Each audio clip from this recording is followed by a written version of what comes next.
Vedo temporali, ma non vedono anche le nuvole.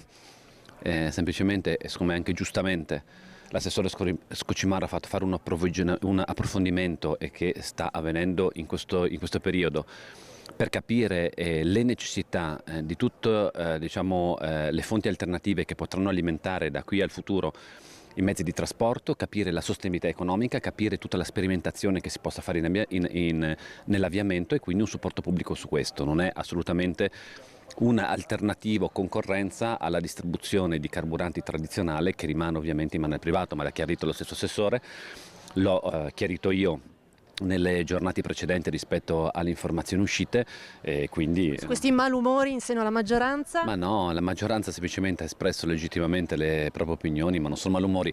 Io sono contento però di una cosa, che quando in Friuli Venezia Giulia qualcuno della maggioranza dice qualcosa che non è perfettamente identico a quello che ha detto l'altro, sembrano malumori. Se guardiamo in realtà ci sono scontri perenni che altro che malumori, quindi vuol dire che noi siamo una maggioranza solida e unita e quando ci sono anche queste effimere differenze sembra che ci siano dei problemi, ma ovviamente così non è.